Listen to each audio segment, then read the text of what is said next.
Selanjutnya, kita akan berpindah kepada pemateri kita ketiga, yaitu narasumber kita yang ketiga, yaitu ada Romo. Halo Romo, apakah suara saya Selamat siang. Terdengar Selamat jelas. Siang, Romo. Oke. Mungkin untuk CV Romo bisa ditampilkan. Baik, langsung saja saya akan membacakan CV singkat dari Romo Robertus Bambang Rudianto SJ, di mana Romo menempuh S1 Filsafat di STF Gria Karya dan S1 dan S2-nya di Teologi di Sophia University Jepang, menempuh S2 di Boston College University USA di bidang social work, major counseling clinical therapy, dan tahun pastoral di Gereja Franz Xaverius Yamaguchi, dan pastor rekan di Gereja Roko Kobe dan di Gereja Ignatius Tokyo, dan memiliki pengalaman 16 tahun di Jepang, pernah menjadi ekonom dan direktur Development Office Jesuit, serta direktur Sangat TV, dan saat ini menjabat sebagai Dewan Pengawas Dana Pensiun Yadapen, Komisaris Utama PT Kanisius Penerbit dan Percetakan, dan pastor mahasiswa KAJ Unit Selatan. Wah, Romo ini memiliki pengalaman 16 tahun di Jepang. Otomatis udah semakin mendalami ya kira-kira Romo ya. Udah makin tahu kira-kira konsep tiga itu gimana yang benar-benar terjadi di Jepang gitu ya Romo. Jadi mungkin sharing Romo sama 16 tahun ke depan kiranya bisa membawa kami semua agar semakin mampu menemukan ikigai kami ke depan. Waktu dan layar kami persilahkan. Terima kasih Mbak Indi. Saya kasih kuis Mbak Indi. Foto saya sama wajah saya sama enggak? Kalau foto saya sama wajah saya sama berarti ikigainya masih ada. Oh, sama Romo. Tetap keren. Baik, sahabat-sahabat dimanapun berada yang bersama-sama pada pagi ini mencoba menyelami ikigai ya. Saya terima kasih kepada Mbak Verena sama Pak Cahyo sudah mengawali apa yang mau saya sampaikan. Maka saya sudah selesai sebenarnya. Karena tadi Mbak Verena memberikan pengalaman konkretnya ya, sampai pada titik tentang bagaimana menemukan atau menyelami ikigainya. Dan Pak Cahyo tadi sudah menggarisbawahi bahwa setiap manusia ketika mengarah kepada suatu tujuan dan mempunyai tujuan, pada dalam proses itu dia akan menemukan ikigai, dan dari ikigai yang satu ke ikigai yang berikutnya, dia berkembang mencapai tujuan yang lebih tinggi. Maka nanti Mbak Indri pasti bingung kesimpulan apa yang saya buat nanti. Ya. Karena kesimpulannya sudah ada semua. Nah, saya mau mengajak teman-teman untuk menempatkan di manakah ikigai itu. Ya, saya ingin sharing screen sebentar. Mari kita lihat dalam. Ya. Baik, saya tidak usah diperbesar, kita cukup ya. Jadi dalam judulnya, ya, kalau bisa baca silakan. Itu ikigai, itu yang paling atas. Lalu di bawahnya itu subete ni oite kamiyo midasu ya. Jadi ikigai itu adalah suatu sarana dalam arti tertentu adalah selalu berkembang ya, dari ikigai yang satu ke ikigai yang lain. Dan ketika manusia sampai pada titik tertinggi, dia akan mengalami pemenuhan maknanya. Nah, pemenuhan maknanya itu adalah subete ni oite kamiyo midasu. Itu finding God in all things ya. Jadi sebenarnya ikigai yang paling tertinggi yang akhirnya menjadi pengalaman yang sangat transendental itu adalah pengalaman akan Allah. Tapi tentu lewat pengalaman-pengalaman manusia yang bermakna dari satu ikigai ke ikigai yang berikutnya. Dan di sini yang paling menentukan adalah bahwa semakin manusia itu mempunyai ikigai yang universal, semakin lebih baik dan semakin ilahi. Jadi ikigai itu kan ditemukan atau dialami dalam proses menjadi manusia terus-menerus. Nah, menjadi manusia terus-menerus itu adalah manusia menjadi bebas ya. Karena kalau manusia tidak bebas pasti akan menjadi bukan manusia yang pada dirinya diberi anugerah potensi untuk berkembang dan terus berbuah ya. Maka tadi dalam kata terakhirnya Pak Cahyo, Ikigai itu semakin membuat manusia mau berbagi. Jadi manusia tidak menemukan ikigai hanya sebatas sesuatu yang kebutuhannya saja, tetapi ikigai yang membuat manusia semakin menemukan maknanya dalam berbagi, dan semakin berbagi manusia semakin dalam menemukan ikigai berikutnya. Maka salah satu yang paling jelas di dalam manusia berkembang di dalam pencarian ikigai-nya adalah kemerdekaan batin, kebebasan. Dengan itu, manusia semakin terus mengeksplor hidupnya. Dengan kata lain, hidup itu tidak stagnan. Hidup itu tidak linier. Hidup itu eksponen, ya, suatu loncatan terus, loncatan terus. Maka setiap manusia yang mengalami satu titik ikigai ke titik berikutnya, dia pasti akan loncat lagi. Tadi Mbak Verena sudah menunjukkan dari sharingnya, ya. Dia telah mengalami loncatan-loncatan. Kalau menurut analisanya Pak Cahayu, dari mulai lahir tidak tahu apa-apa, lalu mulai berkembang, dan terus pengalaman-pengalaman berikutnya dia ditawari untuk meloncat, dia meloncat. Nah, loncatan-loncatan itu menandakan kebebasan batin, kemerdekaan batin, karena apa? Orang semakin tahu ada banyak hal yang dia belum eksplor. Maka dengan kata lain, semakin orang menemukan ikigainya, semakin menemukan lagi ikigainya, semakin lebih dalam, dia akan menemukan hidup itu adalah suatu eksplorasi. Eksplorasi ya berarti kan mengeksplor hidup yang masih misteri, ya. Hidup yang terus misteri sampai akhirnya manusia terus mencari. Maka saya menemukan di sini, menempatkan ikigai di dalam konteks pengalaman manusia. Di sini saya menyebutnya adalah 3 tahap pengalaman manusia.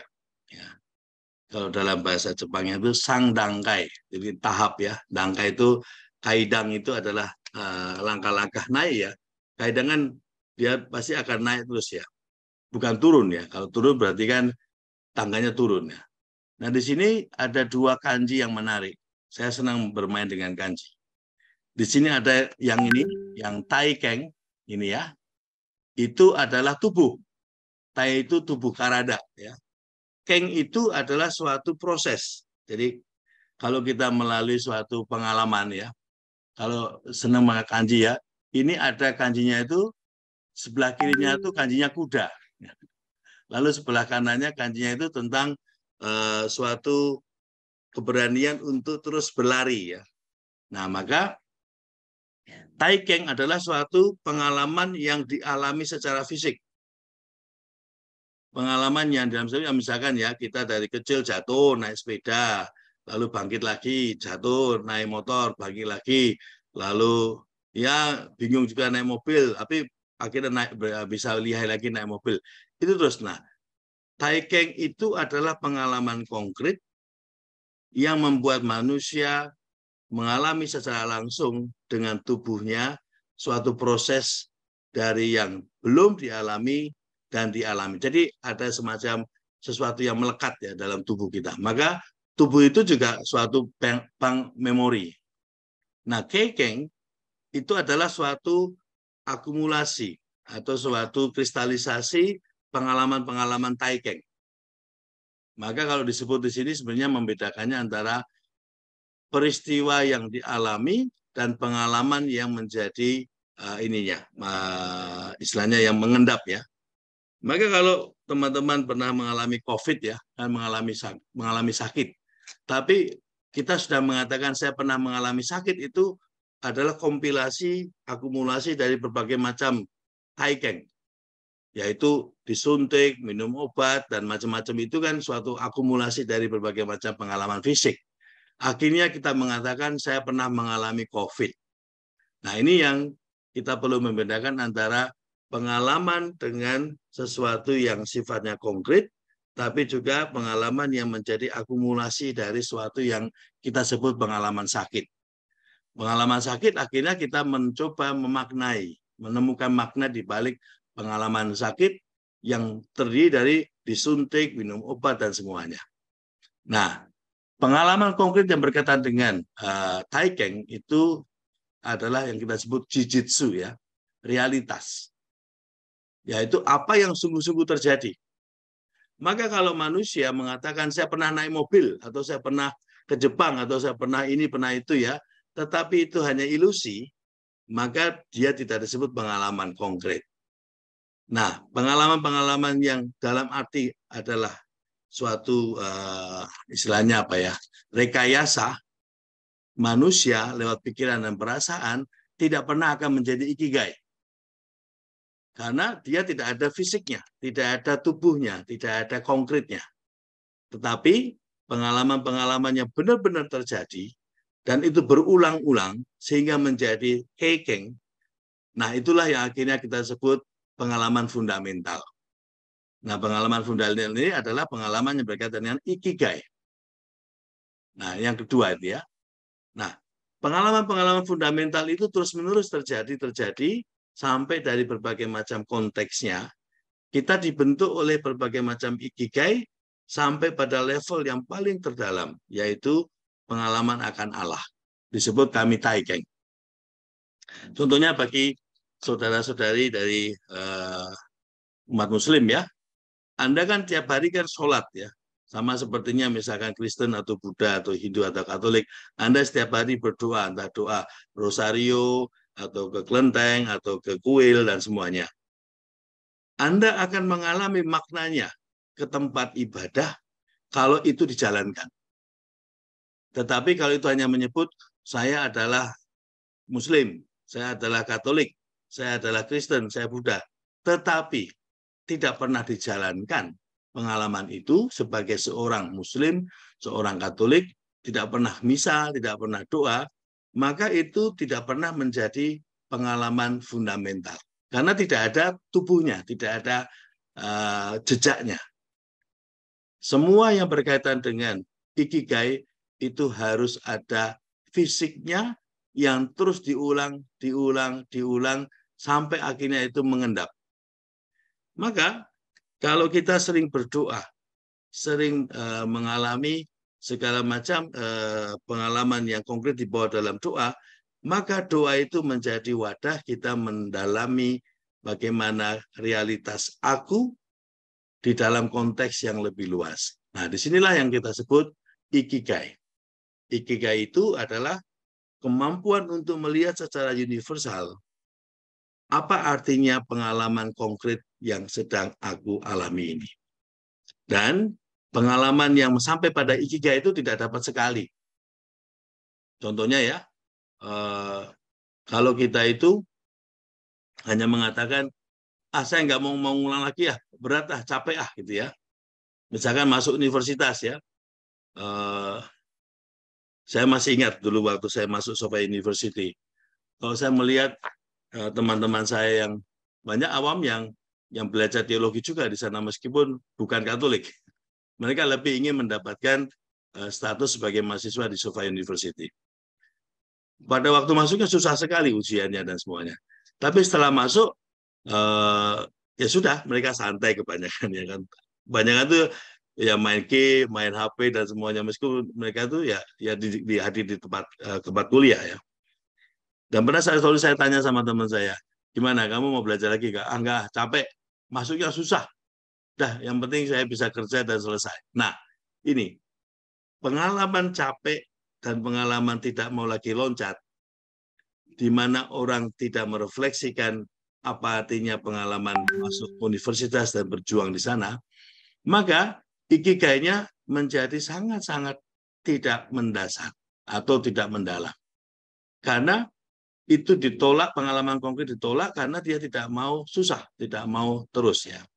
Nah, kalau itu saja sudah berhenti di sana, maka orang tidak mau loncat dan akhirnya berikutnya juga tidak ada cerita lain. Nah, saya mau mencoba melihat konteks kita.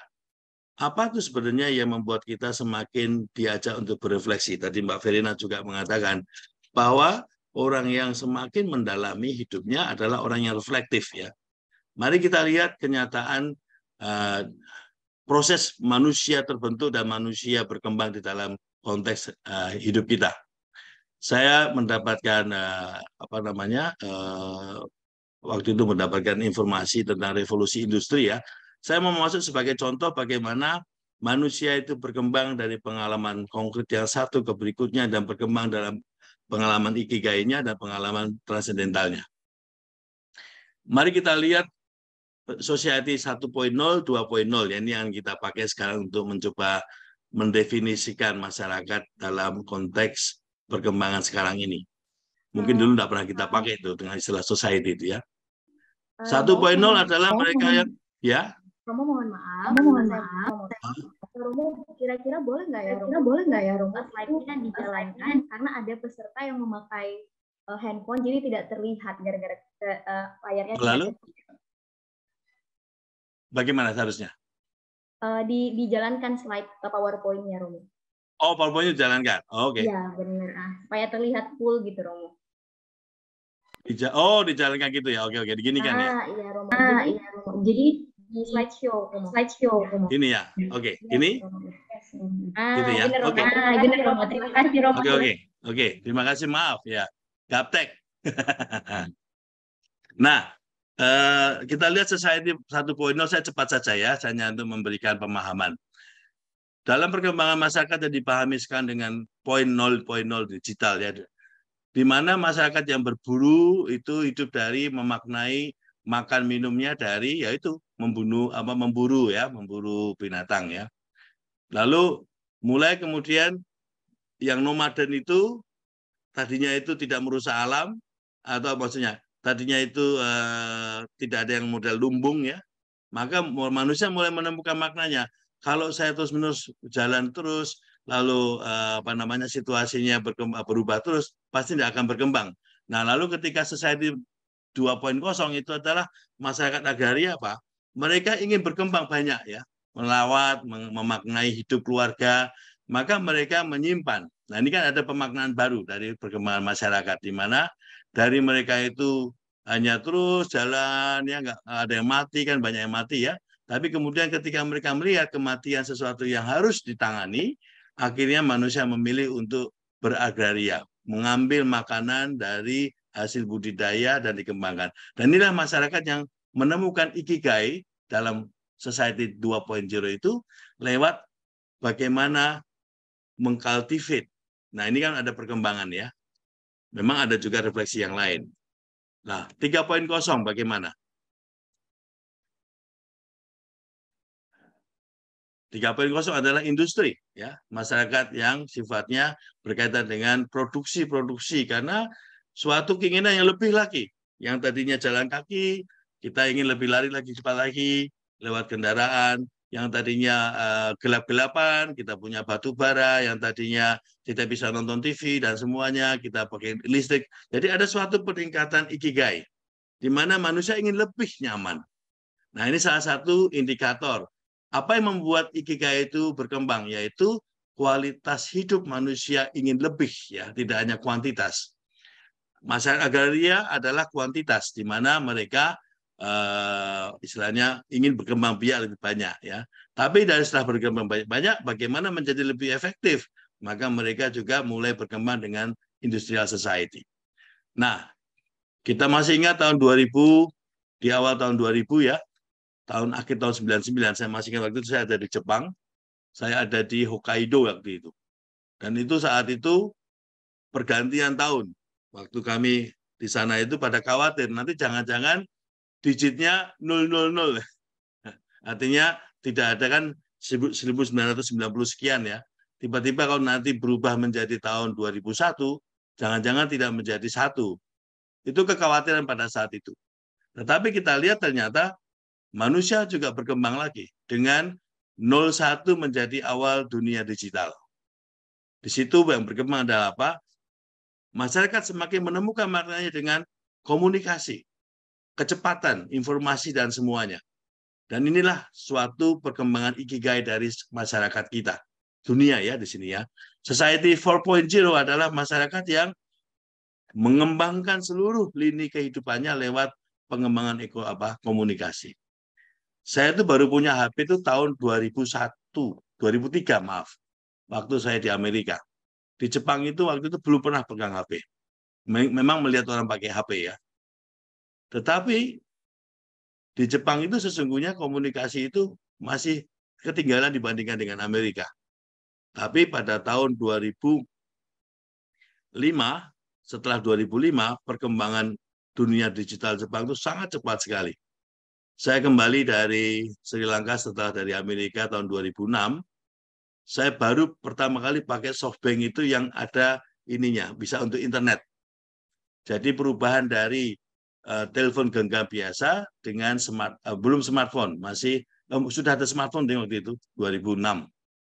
Saya amati dari 2006 sampai 2010 yang namanya speed megahertz itu dari yang hanya dulu waktu saya kuliah di Sofia itu masih pakai telepon tahun 94, tahun 2010 itu sudah kecepatannya mendekati kalau nggak salah itu tinggal 30 sekian megahertz. Itu cepat sekali. Dan digital sudah masuk di Jepang. Nah, kalau kita lihat di sini, bagaimana masyarakat menanggapi keefisienan, keefektifan hidup itu menjadi ikigai masyarakat dari waktu ke waktu. Nah, sekarang sebenarnya apa yang terjadi dengan proses manusia itu tentang informasi ya? Mari kita lihat di sini. Dulu tahun, ya mungkin zaman yang ada di sini semua, atau sebelum tahun 46, komunikasi itu susah ya. Cara berkomunikasi itu hanya di rumah, karena tidak ada tools yang lain. Tapi tahun 46-64 mulai ada tools yang baru yaitu sekolah. Berkomunikasi dalam konteks masyarakat itu lewat pelajaran itu lewat sekolah juga, tidak hanya di rumah ya. Contohnya soal seksualitas ya. Itu tahun sebelum 46 itu bicara soal seksualitas itu haram ya, tabu ya. Lalu apalagi tahun 46, 64 juga sama, masih sama. Di sekolah nggak boleh bicara. Tetapi tahun 65, 80 informasi dibuka di publik. Koran, informasi apapun ya, meskipun masih pakai kertas, berita-berita tentang apapun yang terjadi di masyarakat muncul. Jadi informasi tidak hanya di rumah, tidak hanya di sekolah, tapi di masyarakat. Nah, kaum milenial yang disebut zaman milenial lebih dari 81 kita lihat informasi itu sangat terbuka. Dan informasi inilah yang membuat ikigai manusia pun semakin terus ya berkembang dan bervariasi. Saya mau mengatakan revolusi social society 4.0 itu menjadi awal dari perubahan cepat sekali yang oleh Pak Renal Kasali itu sebagai zaman disrupsi ya, di mana perubahan cepat sekali. Dan inilah konteks ikigai kita, di mana ikigai kita itu sekarang di hadapan dengan dunia digital, kita perlu cepat sekali membuat suatu sikap ya. Nah, di sini ada dalam bahasa Jepang Hanno dan Taiyo. Ini Hanno, Hanno itu yang Hang itu melawan, O itu informasi. Jadi ketika ada informasi yang kita lakukan adalah Hanno, bereaktif ya. Tayo itu bersikap. Jadi kita itu mencoba menyikapi, mengambil yang baik, membuang yang tidak baik ya. Nah, apa yang terjadi dengan perilaku digital di zaman now? Apakah lebih pada Hanno, reaktif, atau yang sifatnya mulai selektif? Tidak terlalu reaktif, tapi mulai selektif, mengambil mana yang penting, mana yang baik. Kita lihat pola 8 perilaku masyarakat digital. Yang duluan yang mempengaruhi, yang menarik yang dipilih, yang eksis yang berpeluang, yang dilihat yang ditiru, yang terkenal yang dipercaya, yang dekat yang diikuti, yang sensasional yang disimak, yang dilarang yang dicari. Bukankah demikian? Pengalaman konkret kenyataan yang ada di dalam masyarakat digital. Maka meskipun dunia informasi begitu kuat sekali dan besar sekali perkembangannya, tetap ada suatu tantangan besar di sini. Sungguhkah manusia semakin reflektif atau manusia menjadi semakin FOMO, semakin reaktif dan tidak punya dasar untuk menyikapi setiap pengalaman konkretnya? Nah, saya mau berhenti sebentar sharing screen-nya.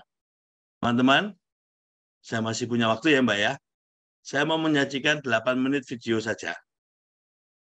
Lebih baik kita lihat videonya, seperti apa toh sebenarnya ikigai dan bagaimana kita mencoba melihat ikigai dalam konteks hidup setiap orang dan setiap masyarakat. Saya menyajikan editing 5 tema. Nanti saya jalankan saja ya, lihat videonya. Nanti saya jelaskan satu persatu. Jadi saya tidak akan membreak, tidak akan memberi catatan. Silakan melihat mana yang tertarik, silakan lihat dan kritisi dan nanti bisa didiskusikan.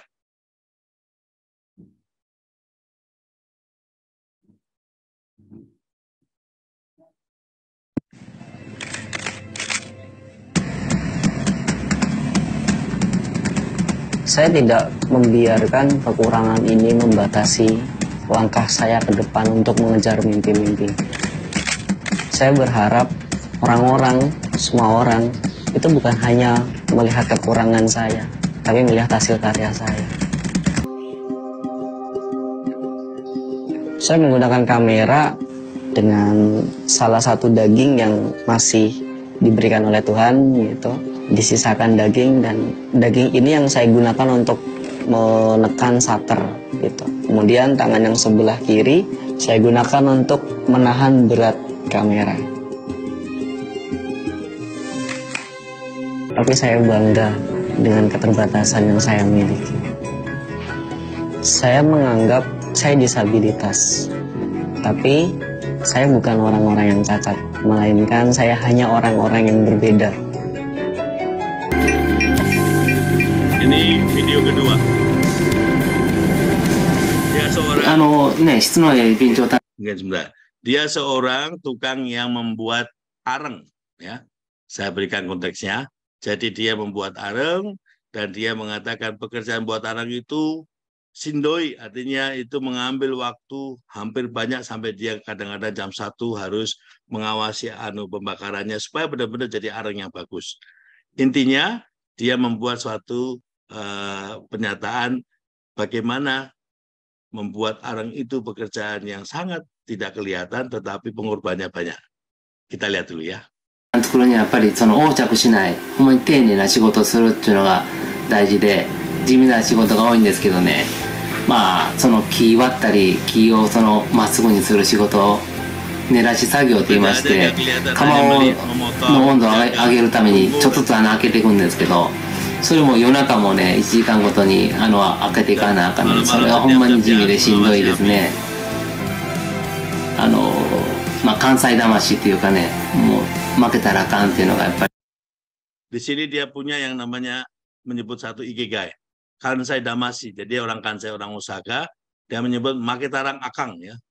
Hidup itu tidak boleh kalah. Itu yang membuat dia mempunyai makna di dalam menjalankan pekerjaan yang tidak kelihatan dan membosankan ini sebenarnya buat dia. 染み込んでるんで、やっぱりいつもそのしんどい時はやっぱりその負けたらあかんっていうのがあったから一つ一つ乗り越えてこれましたね。Teknologi manusia semakin berkembang seiring berjalannya waktu, sehingga negara-negara maju mulai melakukan perubahan. Salah satunya adalah melalui Society 5.0 yang digagas oleh negara Jepang.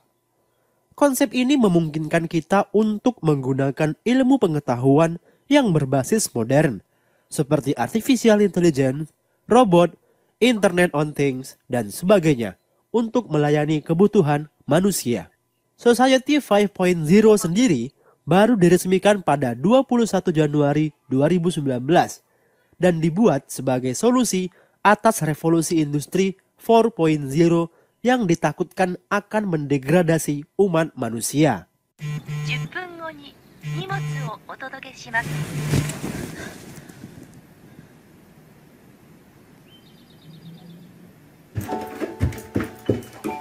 ここはちょっと未来の日本のとある町。時間ぴったり。IoT や AI 技術によって叶えられるソサエティ 5.0 の社会です。おはよう。朝ごはん何にしようかな。スムージーはいかがですか？いいね。そろそろお出かけの時間です。よっ、コロッケパンとミックスサンドいつものお店でお願い。注文しておきます。昨日から血圧が高いみたいですが。あら、そう？おばあちゃん行ってきます。行ってらっしゃい。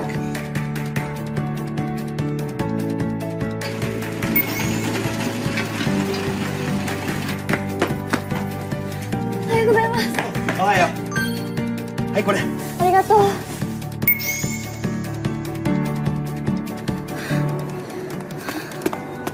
危ねえ、間に合った。先輩。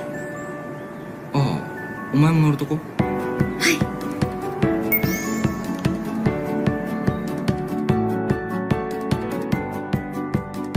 未来が楽しみでしょ。なんか言った？なんでもないです。Ini tentang Dr. Lee Darmawan.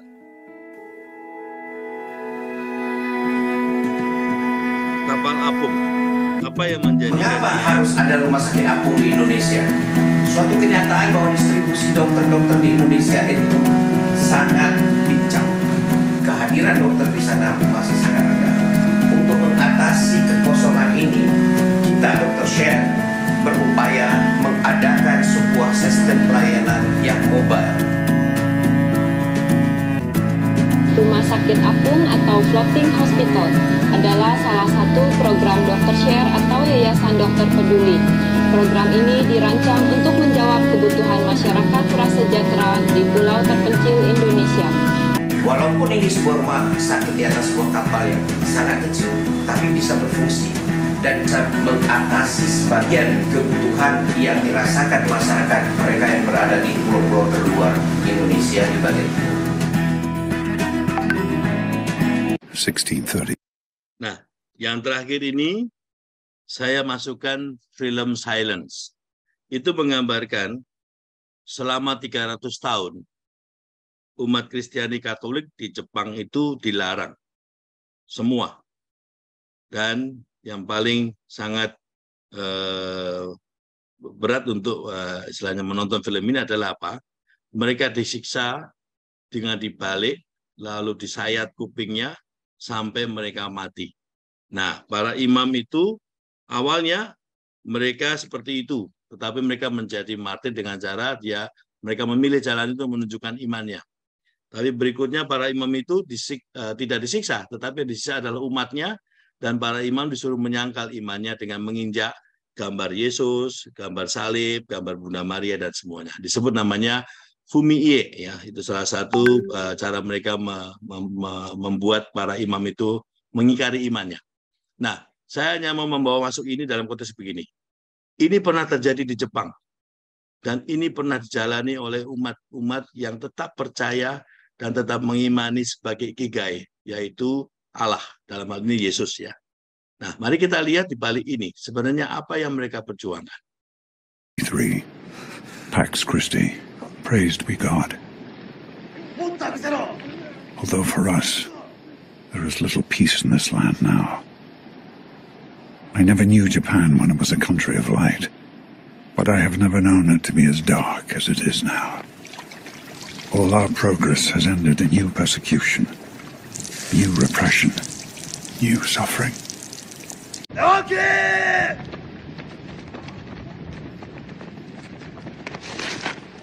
The officials told our padres to abandon God and the gospel of his love.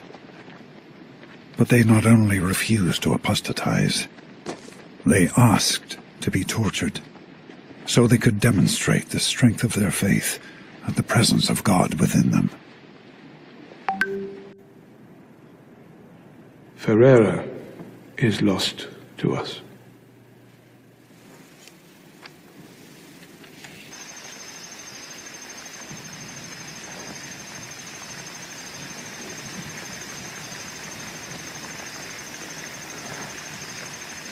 I made this for the Ji-sama.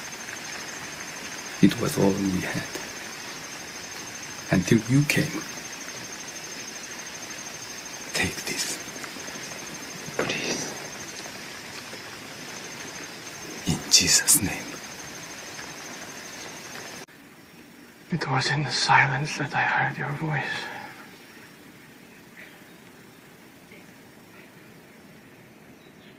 The last priest never acknowledged the Christian God, not by word or symbol.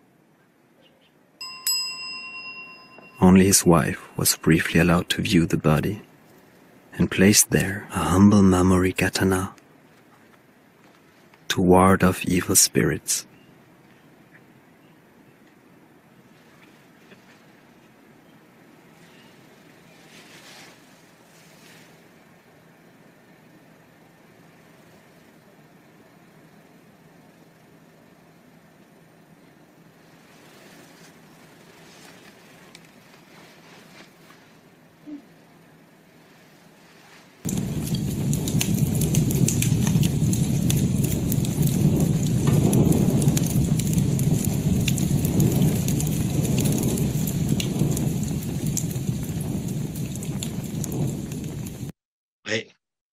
Baik teman-teman, saya kembali ya.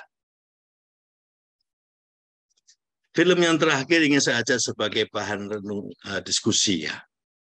Kita lihat di dalam berbagai macam video tadi, bagaimana manusia dapat menemukan yang namanya ikigai. Dan di situ kelihatan sekali bagaimana manusia itu terus berkembang kepada yang universal ketika dia semakin mempunyai arti yang dalam. Dan film yang terakhir itu dapat menjadi bahan diskusi kenapa. Mereka selama 300 tahun dapat bertahan bersembunyi mengadakan ibadatnya dengan cara sehari-hari mereka pakai pakaian Buddha, pakai pakaian Shinto, di rumahnya itu ada yang namanya Butsudang, Amidana sebagai tanda mereka umat Buddha dan Shinto, tetapi mereka tetap merayakan di dalam rumahnya, di paling nggak kelihatan, salib. Dan umat Buddha lainnya yang sudah juga akhirnya tidak lagi istilahnya tidak tahan, mereka disiksa, mereka melindungi. Jadi banyak kuburan yang ditemukan di kuil-kuil adalah kuburan Kristiani. Di Yamaguchi ada banyak, di Nagasaki lebih lagi. Dan yang paling saya kaget itu selama 6 bulan saya keliling semua ya untuk menemukan apa sih sebenarnya kisah di Bali itu. Yang saya benar-benar geleng-geleng itu adalah apa? Banyak ditemukan gereja sejak mereka diberi kebebasan beragama sejak restorasi Meiji tahun 1860. Jadi ini sebenarnya dari tahun 1549, 1565 paling berat sampai 1860. Dan 1873 restorasi Meiji mereka mulai benar-benar bebas. Sejak itu semua keturunan yang mengalami disiksa itu mendirikan gereja. Di Nagasaki Prefecture, di Shimogoto dan Kamigoto pulau-kepulauan itu ada 139 gereja untuk mengenang kekuatan iman dari para leluhur mereka. Jadi di sini bukan lagi tentang Kristianitas. Jadi di sini bukan tentang lagi Shinto dan Buddha, tetapi bagaimana mereka menemukan ikigai itu di dalam terus bertahan mengikuti agama keyakinan nenek moyang leluhur mereka yang berjuang. Maka pertanyaannya, di manakah peranan agama, di manakah peranan keyakinan, di mana ketika manusia terus beratus tahun berjuang untuk menemukan hidupnya, makna hidupnya. Nah, saya mau mengakhiri dengan, karena banyak ya, saya akhiri saja, nanti bisa masuk diskusi. Masuk lagi ke sini ya. Inilah kenyataan kalau manusia tidak lagi kritis, tidak lagi reflektif ya. Dia hanya digunakan oleh informasi. Di atas adalah dari simpanse, kita menjadi manusia berburu, manusia berkultivate dengan agraria, manusia akhirnya bisa, malah jadi bongkok lagi ya. Manusia yang dipenjara oleh apa yang disebut komputer. Nah, Bapak Paus mengatakan, the internet is something truly good, a gift from God. Tetapi Paus juga mengingatkan, masyarakat yang ingin lebih baik, lebih manusia di dalam 5.0 harus benar-benar mempunyai fundamental, pengalaman fundamental yang sangat mendasar untuk mengkritisi semuanya. Semua informasi, semua peralatan yang serba efisien, efektif. Kalau tidak, kita tidak akan mengalami yang namanya tingkat peziaran jiwa. Ada 7 peziaran jiwa manusia. Karena waktunya pendek, saya hanya menunjukkan. Tadi Pak Cahyo dan Mbak Verina mengatakan ada 2 sisi ya. Saya mau menunjukkan satu hal saja.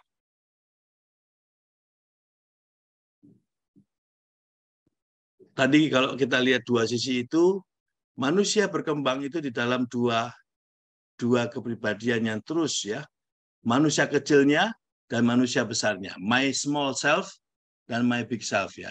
Di sini my small self itu berkembangnya di tingkat budi, rasa, dan kehendak. Di tahap keempat, keheningan batin. Maka di sini semua boleh berkembang pesat, tetapi kalau manusia reaktif, tidak reflektif, maka ikigainya hanya sifatnya menanggapi kebutuhan konkret saja. Maka sense of autonomy, kemampuan untuk mengambil keputusan dalam keheningan itulah kemerdekaan batin yang perlu dibangun dalam konteks membangun ikigainya. Dan dalam tahap berikutnya, manusia akan mengalami hidup untuk orang lain transenden, dan akhirnya manusia mengalami pencerahan, yaitu tentang kedamaian sejati. Dan ini pengalaman akan Allah. Maka di sini teman-teman, yang paling utama di dalam kita menemukan ikigai adalah temukanlah ikigai yang universal. Karena itu akan membawa kita lebih baik. Dan semakin universal, semakin lebih baik, semakin mengarah kepada yang ilahi. Dan pada saat itu kita mengalami yang namanya iman. Akhir kata.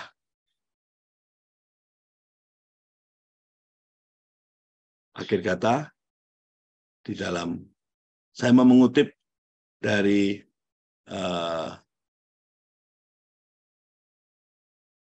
ini udah sharing screen ya. Akhir kata, ini. Nah.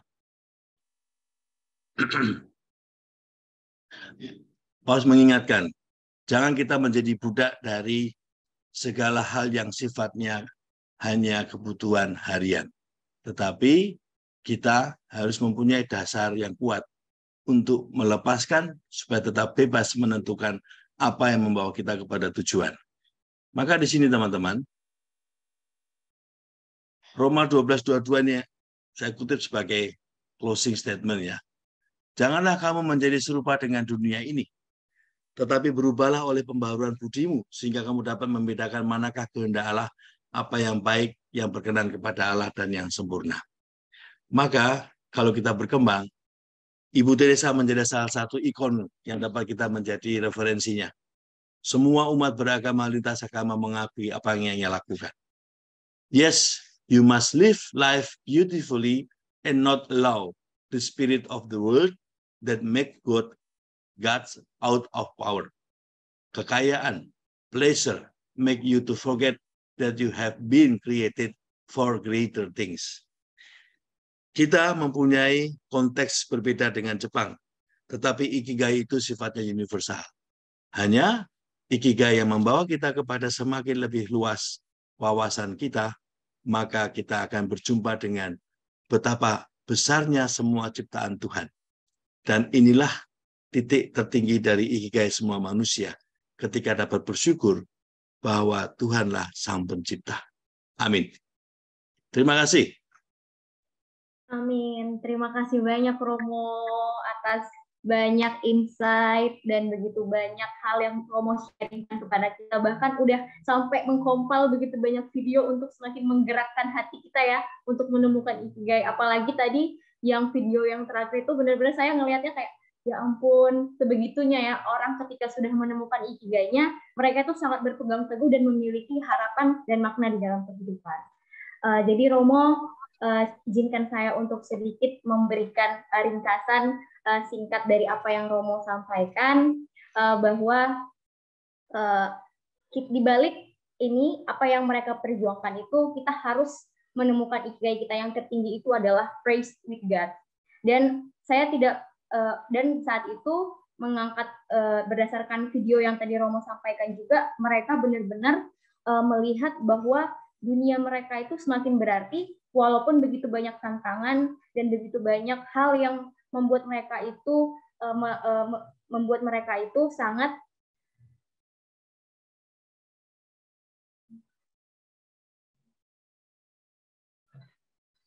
Halo? Maaf, suara saya terputus. Baik, saya ulangi, Romo. Dan walaupun begitu banyak yang membuat mereka itu terhambat untuk menjalankan ikigai mereka itu, tapi mereka sangat berpegang teguh karena mereka sudah tahu apa makna dari mereka hidup, yaitu adalah hidup untuk Tuhan. Dan di sini untuk hidup menjadi lebih baik, kita harus menemukan ikigai yang universal dan membawa kita ke lebih baik dan semakin mengarah kepada iman. Terima kasih banyak Romo. Dan